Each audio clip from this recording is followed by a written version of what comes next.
But let's get back to the lecture at hand, talking about Michigan football recruiting. Today is signing day, as Wolverines commitments are officially becoming signees. Joining us to give us his perspective, his take on the Maize and Blue Hall is one of the national recruiting analysts for 24/7 Sports, and my guy, Alan Trieu. Alan, good morning. How are you? Morning, Sam. I'm doing well. I'll be doing a lot better in probably 12 hours or so. You all say the same right? thing. You, Steve, Alan, you all say the same thing. It's because it's the same. You get like 20 minutes to recover, and then it's all over. You got to start all over again. No, listen. Jim Harbaugh could fly to Mars tomorrow and recruit an alien, and I'm not writing that article. That's out of your area, though. That is true. That's not Mars is not the Midwest. I'm not complaining about the playoffs at all, because you love to be working on that at this time. Now there's an early signing period, so that intensified the workload. Okay, that's cool. We went through that last year. But the portal, Alan, I mean, Michigan's portal activity, and I guess we could start there more broadly because I think it impacts your perception of this class, is Michigan has been killing it in the portal. Yeah, I think that some of the success that they had with portal guys in the past, it has helped. The center from Virginia, name escapes me right this moment. Oluwatimi. Yeah, I think successes like that convince other portal guys that there's an opportunity there, and Michigan's willing to play some transfers. And I think that the pickups lately have been extremely important. I think AJ Barner, don't just look at the statistics there, because coming into the year they thought he was going to be a huge piece of that Indiana offense. They just had trouble getting him the ball, but that's a super talented, high upside guy there.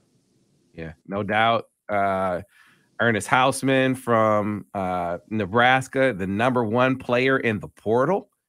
I mean, talk about adding to the scrutiny of you guys' job. You also now you got to rate the portal guys too. But like I said, that affects your perception of this recruiting class for Michigan, which at last check I think it was at 19. According to 24/7 Sports' rankings. I have to pull it up to see because that's going to change throughout the day, right? But you add the portal to it, and to me, it's a haul that's top 10 caliber, if not top 10 actually. So, but let's start digging into some of the guys, because I said this probably feels like old times for you, Alan, because it just feels like the Midwest emphasis is greater in this class when you add to it the Ohio element. Let's start in-state, though, with the in-state guys, Samaj Morgan and Amir Herring at West Bloomfield, Alam Samaha, the kicker from over right here at Ann Arbor, Huron, and then, of course, Mr. Electric himself and the highest rated of the bunch, Cole Cabana. Yeah, so I think it's a good in-state group. I mean, you have guys that have played a lot of football at the varsity level. Amir Herring, 4-year starter at West Bloomfield, extremely rare to do that, was a state champion. Block for Donovan Edwards, has just been extremely reliable every step of the way. I've never gone to a game or been to a camp or an event, and he's been to a lot of them where anybody said, well, Amir kind of had an off day today, or it wasn't Amir's best day. His performance was always exactly the same, and he's gone to the best of the best, Under Armour Future 50 events, and gone against the best in the country. And really, he's lost probably single-digit reps in 4 years that I've seen at one-on-ones and camps. I mean, he's going to be a really, really good player at Michigan. Samaj Morgan, to me, is another kind of higher floor guy. I mean, he's been so productive in high school, and he's got that competitive element to him that I just can't see him not being productive. And he can do it in so many different ways, because you look at him and you think slot receiver, but he stepped up and shown he can play outside receiver. He can return punts and kicks. They had to throw him in at quarterback this year, and he found a way to make that work. So I like that about him. Adam Samaha, I can't say that I'm a huge kicking expert, so I defer to the experts on that one, and he's the number one guy on Brandon Kornblue's rankings. And then Cole Cabana, I mean, what else can you say? I think they're going to have to find a way to get him some touches immediately, because he's going to step in and be one of the fastest guys on the roster. I think early on, some people thought he was just fast. As he's grown, he's shown that he's much more than just a track guy. He can affect the game in a lot of ways, really can run between the tackles better than people think as well. And he's added some weight to his frame, which he'll continue to do at Michigan. But you just can't find many players, especially up this way, that are running 10.5, 10.6 on the 100 meters. Yeah, you've been all over these guys every step of the way. I want to seize upon a couple of things you said about two of those guys. When you think, if you've never seen Samaj Morgan on the football field, think of what you believe the typical sort of receiver, the alpha receiver mentality to be. And doesn't that not describe Samaj Morgan? He's like that. He's when you think receiver mentality or receiver attitude, he's that guy. And then with Cole Cabana, I think it's just been a matter of over the course, whether it's stepping into camp and CJ Hicks basically profiling him, right? Or people, looking out in Dexter and said, he's just a slot guy. I think that guy, every time he stepped on the football field the last couple of years, I think he's been proving someone wrong. And so I'm curious what you think that will look like at the college level. Do you think it's the Donovan Edwards role, or do you think he will slide into more of being maybe even more of a pass catching element than Donovan was? How do you think that'll play out? Like you said, early on, I would have said more of the pass catching side or more of an AJ Henning kind of role. I think as time has progressed, I see him being closer to Donovan Edwards. And that's also with the understanding that Donovan Edwards is used a lot in the passing game. And so you look at the blend that Michigan has had with Donovan, who I don't think people in high school realize what a good receiver he was. We were saying it because we had seen him in 7-on-7s in camps, but you see the way that they've used him. And I think that that's been Michigan's MO. That's why you see them with multiple backs and multiple skill guys lining up in the backfield, because those guys aren't asked to just be pigeonholed into one thing. And I think that's the nice thing about Cole. But anybody who thinks that he can't play tailback in the Big Ten, I think he's definitely shown that he can over the last. I mean, this year they made it deep, and they're playing games in the snow and in the bad weather, and that wouldn't fit a track guy, and Cole was still successful. Yeah, no doubt. People want to know how fast Samaj is. Would you say mid 4.5 guy? I think he plays faster than his 40 speed. I think so too. I mean, and he hasn't really run a ton of 40s and has run a little bit of track, but not tons of that either. But his short area game, I think, is elite, and that's really what makes him special. But you turn on the tape and you do see him run away from teams after the catch. You see him return punts and kicks for touchdowns, and he plays in a league that has some guys that can run. It's not, he's playing good high school competition, so not as concerned about that part of it. Mm-hmm. All right, so increased Midwest emphasis. We'll get to Ohio, but man, you can't avoid, ignore how much more of a presence Michigan is in the state of Illinois.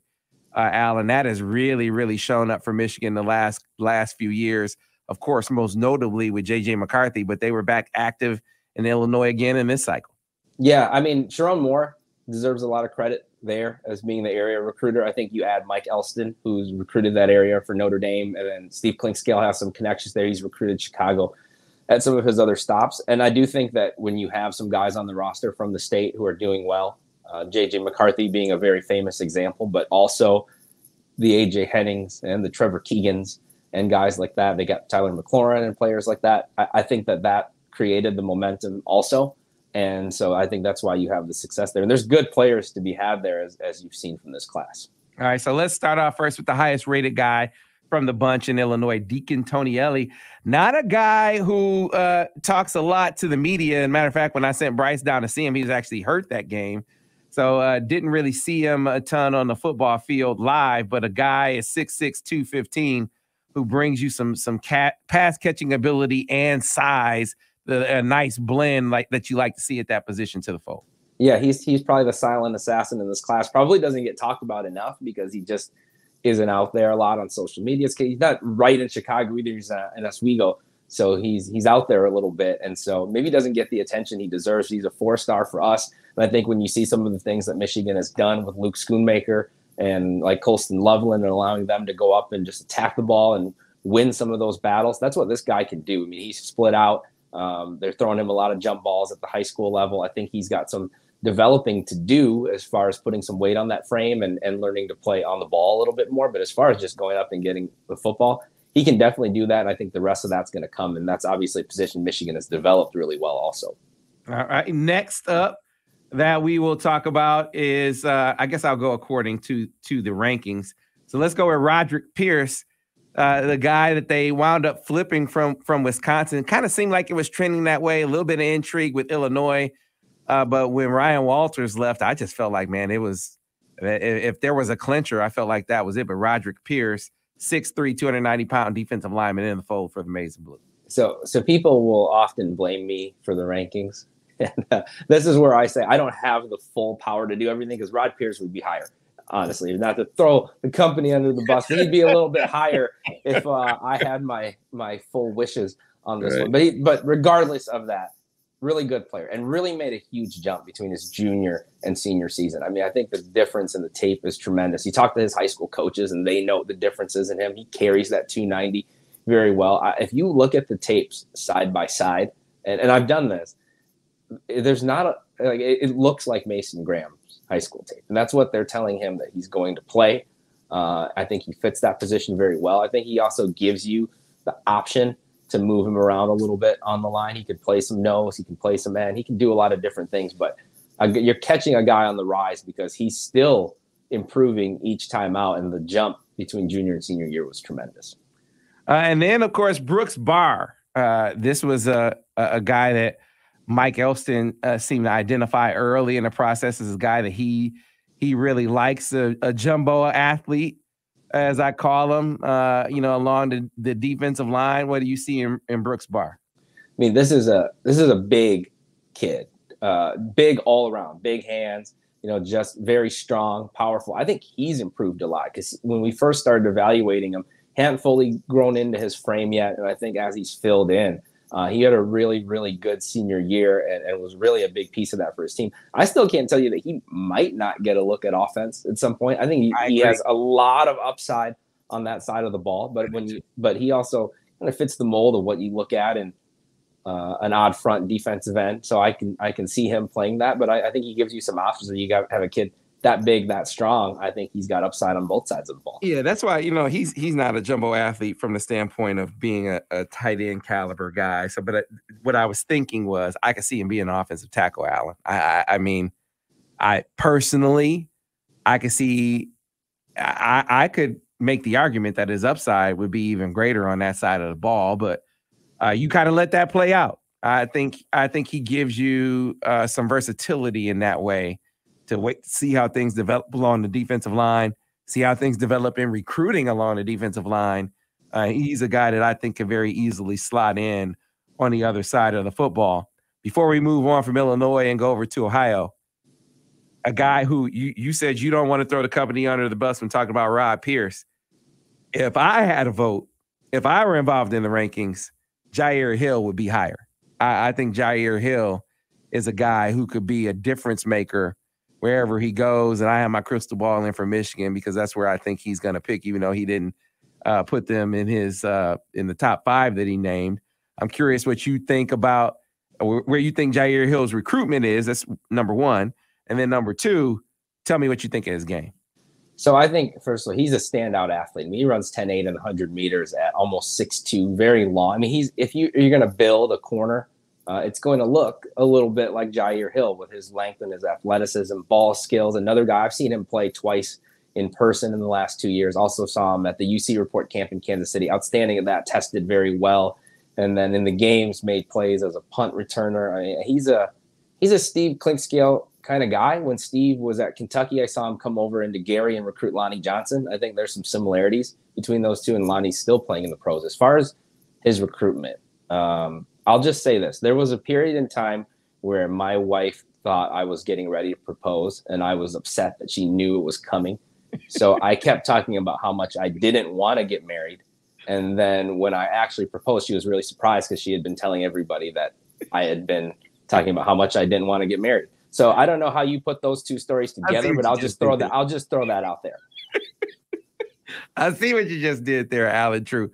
I think that Jair, again, as a corner, I think could be an impact guy. What I don't know, what I can't quantify is, from stepping in and you compare him to a guy like Will Johnson, who's a different athlete, but I'm talking about Will had you knew he, from an early enrollee standpoint and the standpoint of being a guy that, coaches, had been in his ear from from the starting point, from 8th grade. He's in contact with college. So you just knew he picking up the scheme it was going to be quicker than most freshmen. And so that's the thing with Jair, wherever he goes, and I happen to think it's going to be Michigan, it'll just be a matter of how quickly he picks up the scheme. Because once he does, man, I think he's an impact guy. Let's move over to Ohio. Alan, you didn't really have to cover Michigan much when it came to Ohio recruiting, right? It seems like that's changing in this cycle.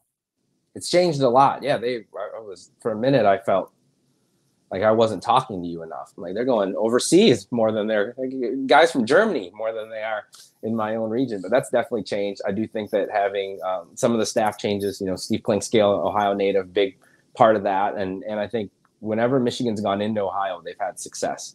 And now you get the ball rolling again. So I don't think this is going to be a one-year aberration, but I do think that they found some good players in this class. And if those guys turn out to be what we think they're going to be, then they're going to keep going after this type of player in that state. All right, so let's break down the guys individually. 4 in this class from the state of Ohio. Let's start out with Breon Ismail from Princeton High School in Cincinnati, Ohio. Where do you think he fits in positionally for the Maize and Blue? Yeah, so when we first saw him, he was really playing more wide receiver. I think we saw him at an Under Armour camp pretty early on, and he was running around catching passes. Has always had some height and some length to him. Just wasn't sure where he fit in. He filled in the last couple of years and then transferred schools to Princeton and had a really good senior year. I think this is where you really saw him blossom. He was able to add the weight. I think he focused more on the defensive side of the ball. They used him, I think, in some creative ways. He's played middle linebacker. He's played some Sam. You see him stand up on the outside of the line and rush off the edge. I think he can do all of those things. Ultimately, I think he's probably an edge rusher. I think you're probably looking at a Jalen Harrell kind of guy out of high school. But I think he gives you some options because now he has that experience. Was surprised to turn on the film and see him playing some Mike. And so I think they're going to get him on campus and just figure out what best to do with him. But he's a guy who, again, when you talk about trajectory and other guys in this class who have steadily improved throughout their high school career, I thought his senior season was a big jump. And that's why you saw schools like Michigan enter the picture a little bit later. All right.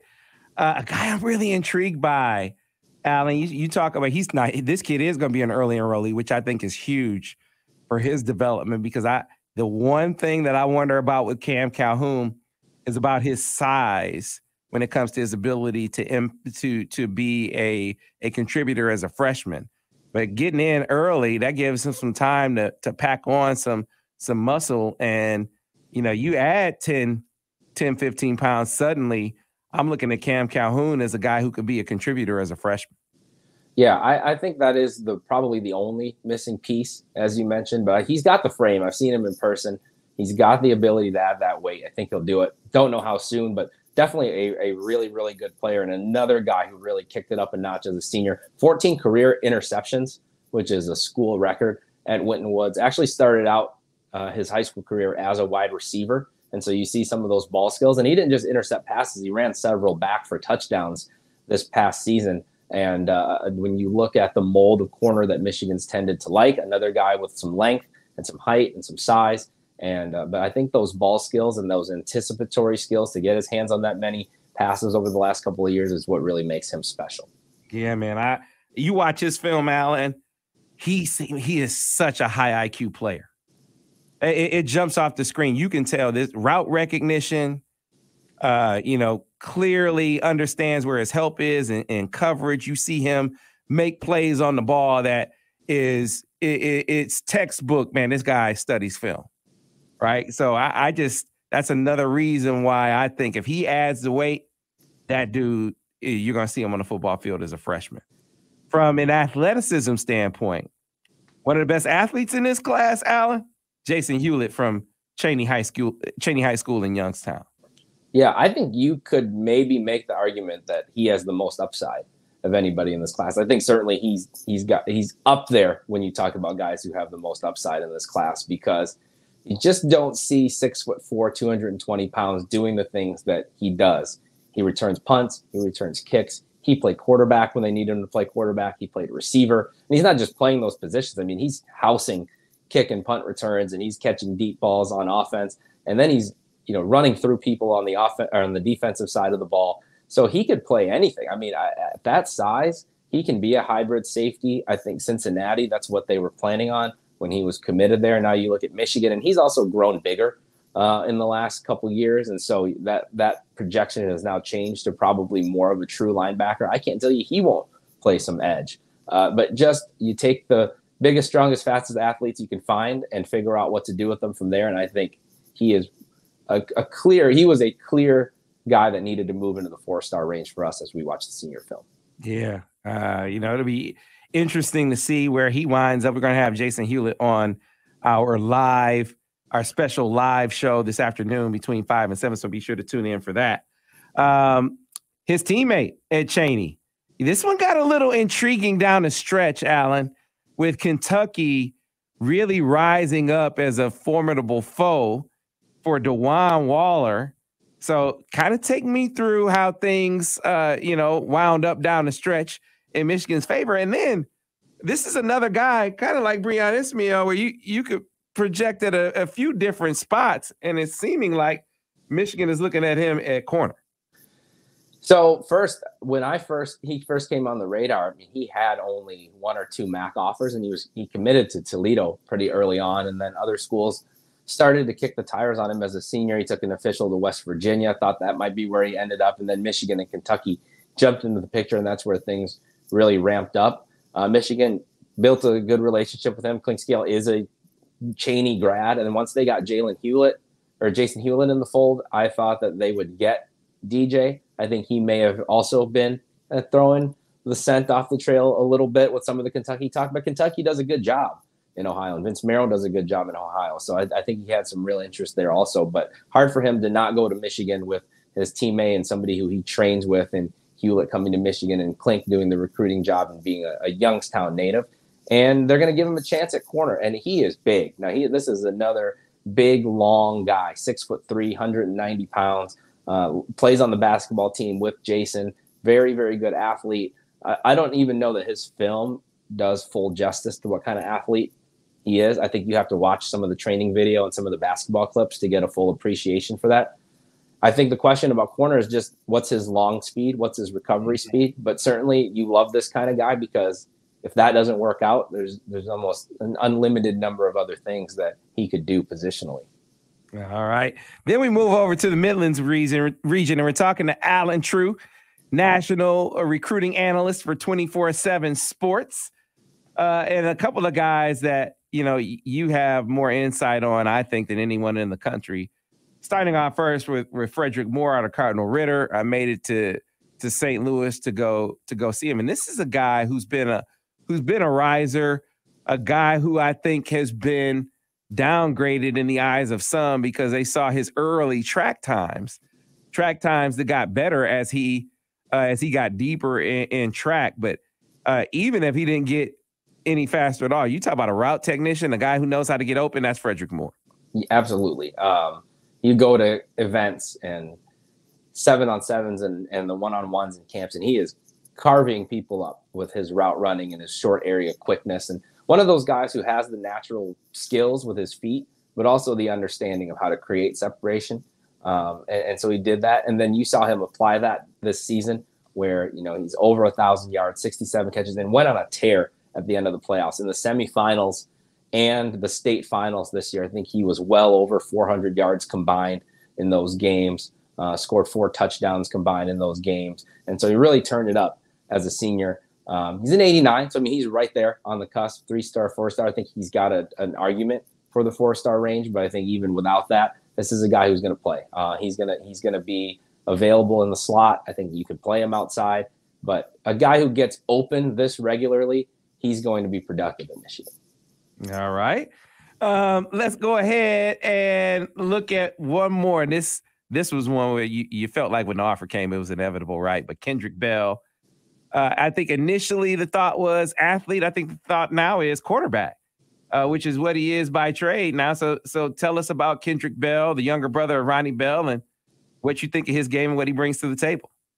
Yeah, not all that dissimilar to Ronnie, who wasn't that highly recruited either, but was a really, really good athlete. And the same thing with Kendrick. They're a basketball family, so there's athleticism there.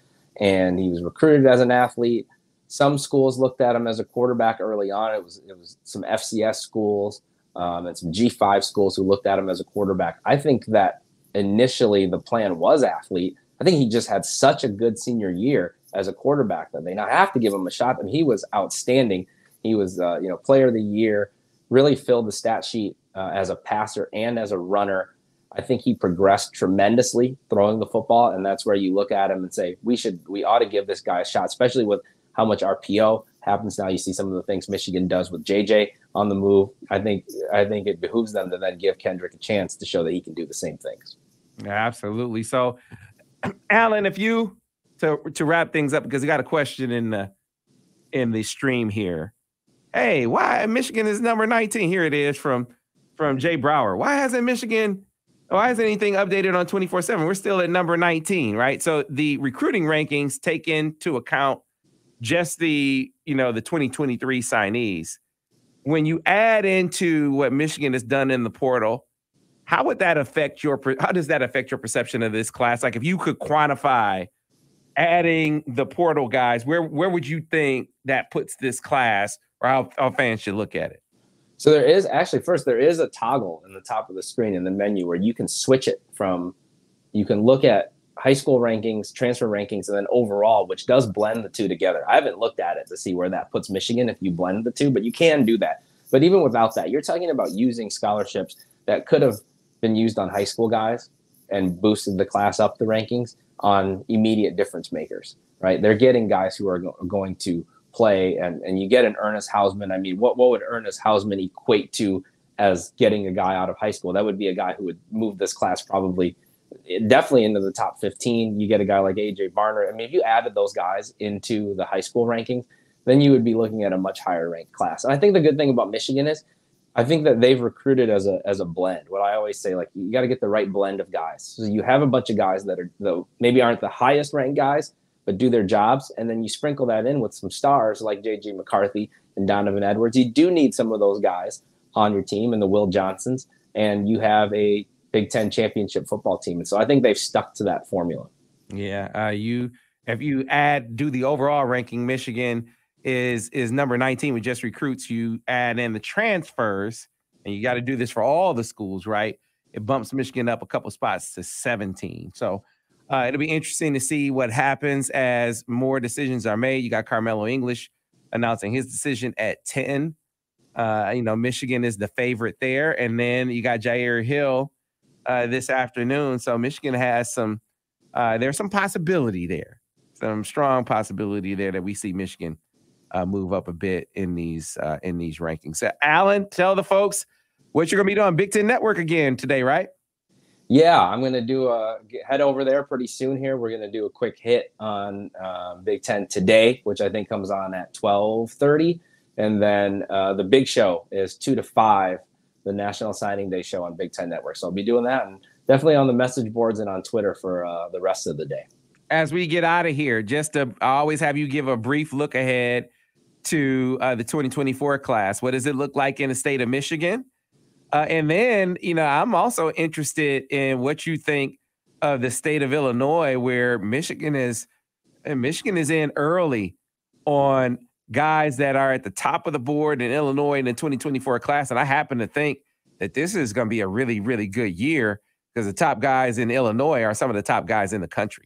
Yeah, I do think that Michigan's going to do well in the Midwest again. I mean, you already have Luke Hamilton out of Ohio in the class. I think they're going to make more progress there too. The state of Michigan, it's a strong class. They're in some battles there, but when you look at the top of the board, I think that guys like Jacob Oden, Jeremiah Beasley, Brady Priestcorn, all of those guys are considering Michigan, and Michigan I think will be in their final groups whenever they make the decision. Over in Chicago, you do have some battles. They're in it for Justin Scott, who's a national guy that you mentioned. I think they're in good shape with Imarion Stewart, a wide receiver who is heavily recruited over here. There's several other guys. So I think Midwest, I will be talking to you again on this show for an extended period of time next year. Yeah, Marquise Lightfoot, another one. Yep. That they're all over a top guy. So, Alan, I appreciate you taking so much time out of your very, very busy morning, man. Good luck the rest of the day, and I can't wait till you can have a break, because when you can have a break, I can have a break. So. Yeah, we'll call a truce on calling each other for a couple of days. So I won't bug you on Christmas and Christmas Eve. All right, man. Appreciate it. Thanks, Alan. Appreciate Take you. care.